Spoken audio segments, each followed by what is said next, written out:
Pernahkah ia memelukmu dengan cara yang membuat jantungmu berdebar kencang? Tetapi saat kau menjauh, kau bertanya-tanya apakah ia akan mengingatnya atau kau sendiri. Bagaimana jika kukatakan caramu memeluknya seperti itu bisa membuatmu terbayang dalam pikirannya selama berjam-jam, bahkan mungkin berhari-hari? Bayangkan ini, ia melangkah mendekat, lengannya melingkarimu. Di permukaan, itu hanya sebuah pelukan, tetapi di baliknya, sesuatu yang lebih dalam sedang terjadi. Bukan sekadar fisik, itu adalah bahasa diam yang tak pernah dipelajari kebanyakan pria.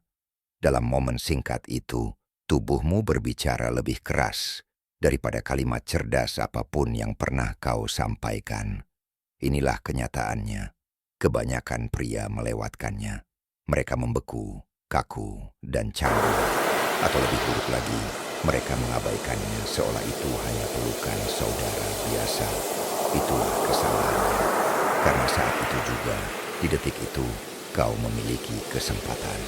Dan jika kau menyambut kesempatan itu dengan kekuatan yang tenang dan kendali yang halus, kau menanamkan dirimu dalam ingatannya seperti bisikan yang terngiang-ngiang di benaknya. Langkah pertama, rasakan energinya.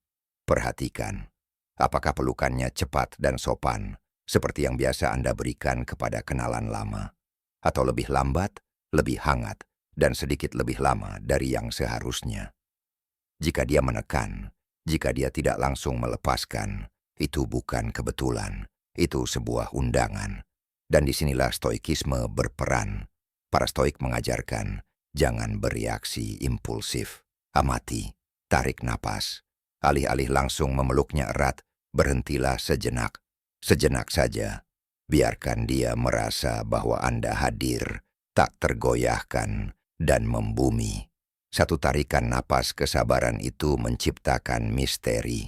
Itu menandakan bahwa Anda tidak terburu-buru, karena Anda tahu siapa diri Anda, dan Anda tidak perlu membuktikannya.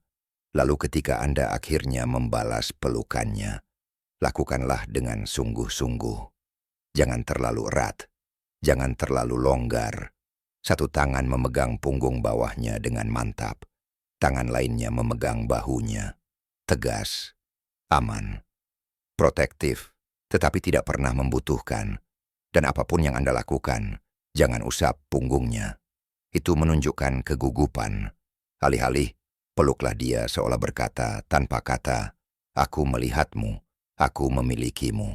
Stoisisme bukan tentang bersikap dingin, melainkan tentang bersikap tenang. Apa yang ia rasakan dalam pelukan itu bukanlah hasrat, bukan pula keputusasaan, melainkan kendali. Dan dalam benaknya, itulah perbedaan antara seorang pria dan seorang pemuda. Sekarang tibalah perubahan halus yang tak pernah terpikirkan oleh kebanyakan pria. Saat waktunya melepaskan, jangan melepaskan terlalu cepat. Biarkan tanganmu bergerak setengah detik lebih lambat dari yang diharapkan. Cukup agar ia menyadarinya. Lalu, tatap matanya. Tataplah matanya. Jangan langsung tersenyum. Biarkan ia mengamati wajahmu. Biarkan ia merasakan keheningan di antara kalian. Lalu, dan baru setelah itu, berikan ia senyum lembut dan penuh arti itu. Jangan lebar, jangan bersemangat, secukupnya saja. Penundaan kecil itu membangun antisipasi, dan antisipasi itulah yang menciptakan kenangan abadi.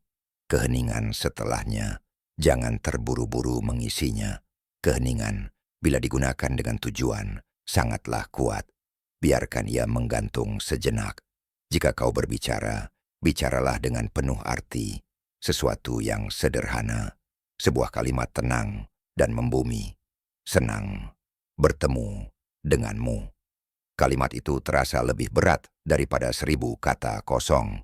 Kau tidak sedang berakting. Kau tidak sedang berusaha menghibur. Kau membiarkan kehadiranmu yang berbicara. Dan itulah yang tak akan pernah ia lupakan. Karena setiap kali ia melihatmu dan kau membawa energi yang sama, ia akan mulai mengasosiasikanmu dengan ketenangan, dengan rasa aman, dengan kedalaman. kau menjadi kehadiran yang memperlambat dunianya. Itu langka, dan langka selalu melekat. Sementara pria lain mengejar perhatian, berusaha mati-matian untuk diperhatikan, kaulah yang mengendalikannya tanpa pernah melakukan apapun. Itulah kekuatan yang diberikan stoikisme kepadamu. Kemampuan untuk tetap diam di dunia yang tak pernah berhenti berdesakan. Dan inilah rahasianya. Ia akan merasakan keheningan itu. Ia akan mendambakannya. Ia akan mulai menyadari bahwa di dekatmu, napasnya berubah. Kecepatannya melambat. Ia merasa berbeda. Dan orang-orang tak pernah lupa bagaimana kau membuat mereka merasa. Jadi, lain kali ia memelukmu, jangan anggap itu bukan apa-apa. Jangan anggap remeh. Itulah momenmu untuk menjadi tak terlupakan. Bukan lewat gerakan-gerakan mencolok, bukan lewat dialog yang sudah dilatih, melainkan lewat kehadiran, lewat kesabaran, lewat keheningan yang berbicara lebih lantang daripada kata-kata. Kenangan terkuat bukanlah yang berisik. Kenangan itu tidak tercipta dengan gestur-gestur megah. Kenangan itu terasa lewat cara matamu bertemu matanya, lewat caramu tak terburu-buru, lewat cara ketenanganmu membuat jantungnya berdetak lebih cepat tanpa ia tahu alasannya. Tanggapilah.